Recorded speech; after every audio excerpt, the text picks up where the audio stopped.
So you've moved to Mexico or you have plans to relocate very soon, but you're worried about the language. You understand a lot more than you can speak, and you're concerned about navigating everyday situations, making friends, and even connecting with family members. If, for example, you've married into a Spanish-speaking family like I did. There are so many ways to go about trying to learn Spanish in a general sense that you're not sure which or if any of them are the right one for you and your specific situation. Well, this video is not a grammar or vocabulary lesson or a 50 phrases to know before you move to Mexico type of video. It's about exactly where to put your focus to learn this language in a way that's relevant to your situation, balanced, sustainable, and enjoyable, and that gets you used to and comfortable using Spanish long before you feel fluent. But before we get into it, if you want a simple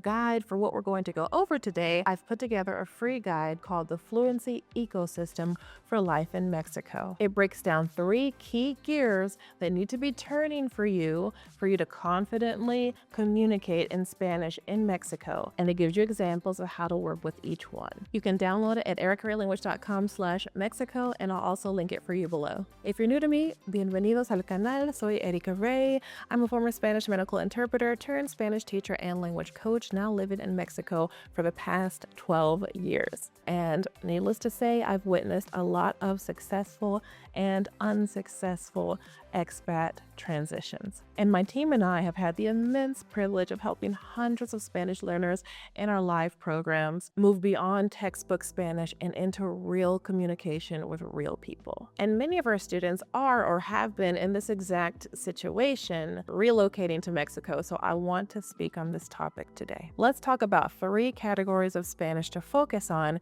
in order to create your learning ecosystem. I like to think of these as 3 gears in your Spanish learning ecosystem that need to be turning simultaneously. When all 3 are turning together, your Spanish starts moving forward naturally and enjoyably. The interesting thing is that most learners tend to focus on only one of these gears, gear number 3. It's the last one that we're going to go over today, but I'm going to present them in a very intentional reversed order, and you'll soon see why. Gear 1, connection Spanish. This is the Spanish of relationships. This is the Spanish you use to connect with your neighbors, your in-laws, the lady at the corner store down the street, new friends, the people in your community. This gear is first because belonging is the hardest emotional adjustment when you move to another country. You can handle imperfect grammar. At least I hope you can. You can look up new words when you need to, but feeling like you can't really connect to those around you is what makes many people feel isolated. If you've ever felt that feeling of isolation, or if you're afraid of feeling it, once you get here, give this video a like. It helps this channel reach more people who are trying to build a real life in Spanish. Now, when you prioritize this connection Spanish, gear number 1, something really powerful happens. You start having small conversations earlier than you expected. You begin recognizing familiar phrases that are coming up over and over again. People sense your sincerity.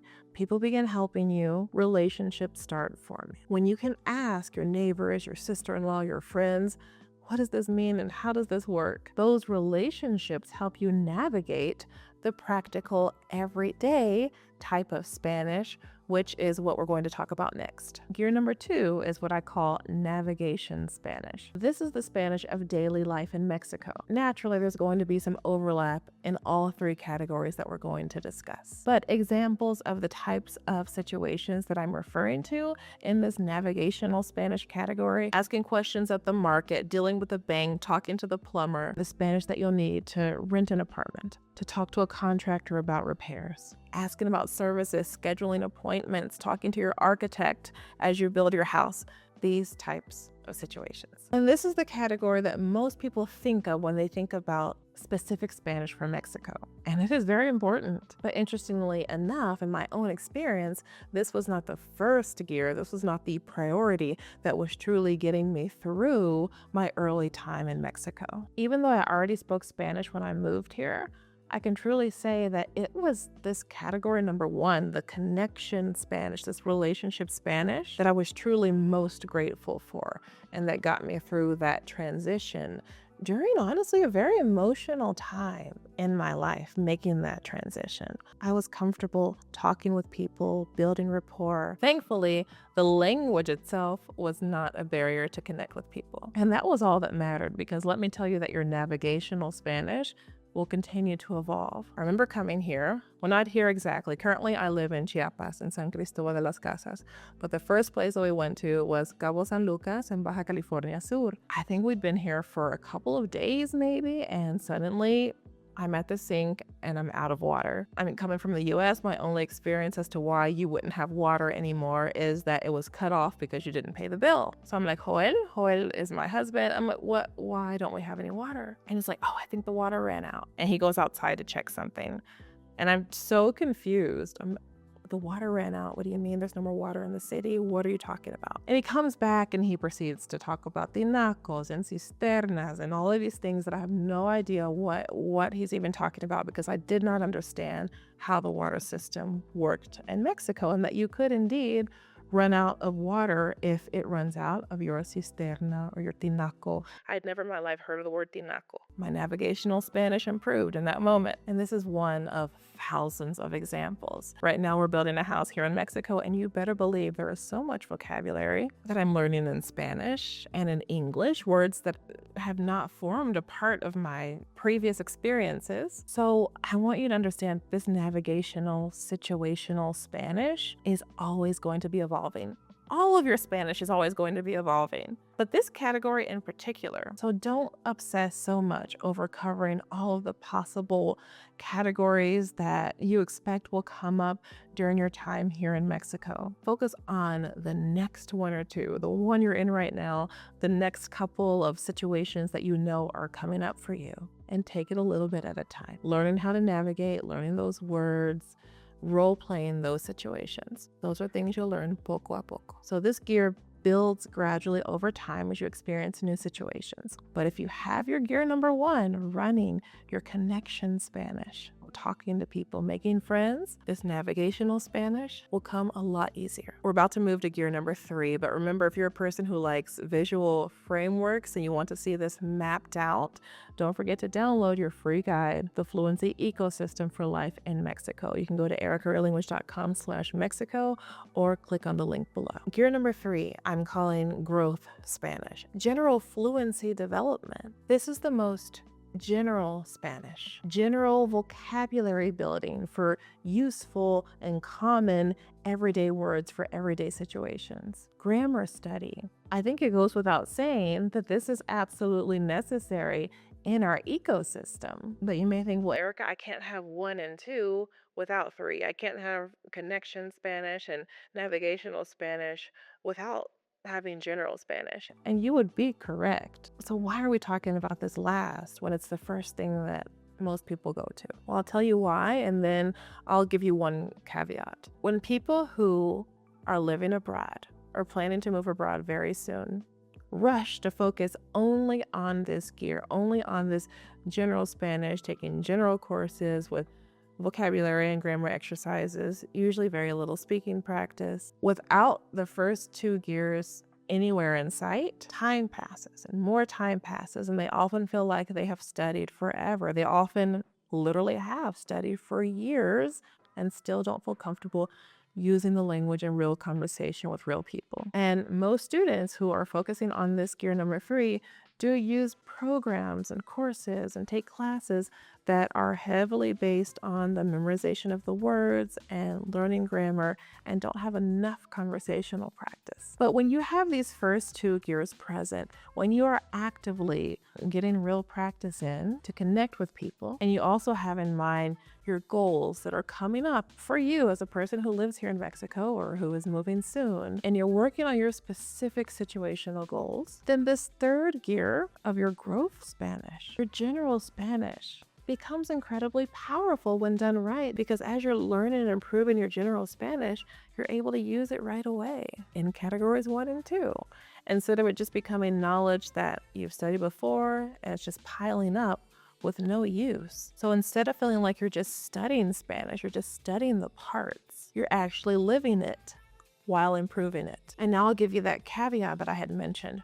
The caveat is if you are a complete beginner. Many students who live in Mexico or are relocating soon have some kind of background in Spanish, some kind of experience in Spanish, and often know the basics, can perhaps have basic level of conversation at least. But if you are a complete beginner, you will need to start with a short season of foundational Spanish. By foundational, I mean the basics that are going to help you form sentences and start to understand, at least start to pick out words of what people are saying around you. Things like common verbs, basic sentence structure, essential general vocabulary that you're going to use all the time in most of your conversations. These building blocks that allow you to participate in conversation at all. For most people, this season does not need to last very long.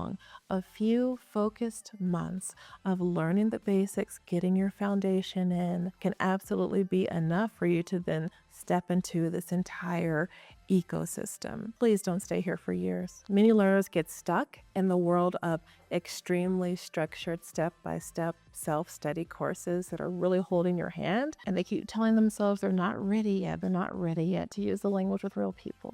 And I understand it's very comfortable to be there, but the comfort zone is a beautiful place, but nothing grows there. Ideally, even in these beginning stages, even in this foundational phase, you will be using your Spanish out loud so that you can retain what you're learning. That's what we do even with our absolute beginning students to give them a solid foundation. But explosive language growth starts to begin when all three of these gears are working together. So yes, build a short foundation if you need it, in which you are focused on the general Spanish and how the language works. But as soon as you can form simple sentences and understand basic responses, start incorporating all three of these gears. Focus on your personal goals. Think about who you need to speak with, who you're trying to connect with, and what are the first one or two navigational Spanish types of situations that you know are going to come up for you. And those become your personal specific goals. But at the same time, you have this structure going, which is allowing you to improve your general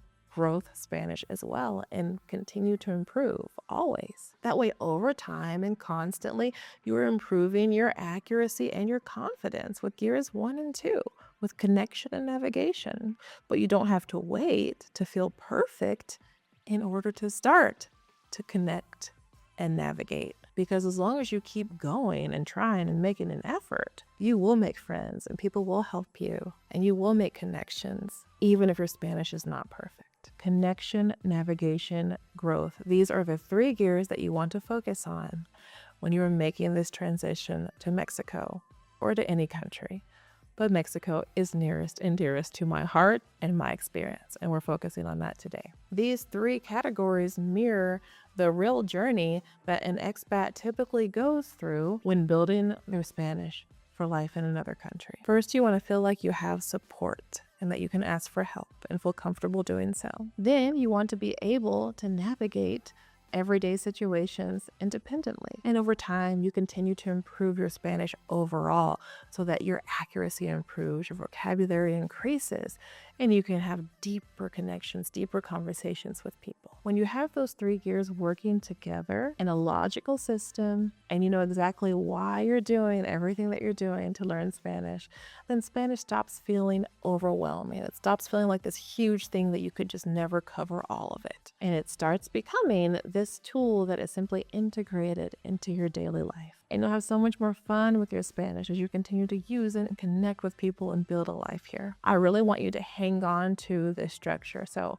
as mentioned, I have created this guide for you, Fluency Ecosystem for Life in Mexico. And it breaks down this entire ecosystem for you in a bit more detail with more examples and action steps so that you can put it into practice immediately. You can download it using the link below or by going to ericareallanguage.com/Mexico. And now it's time for you to listen to some real Spanish and get your ear adapted. So if you've ever wondered what life is like in different parts of Mexico, not from the eyes of an expat, but rather from the point of view of a local, check out this interview with a friend of mine as she compares her life in Mérida, Veracruz, and right here in San Cristobal de las Casas.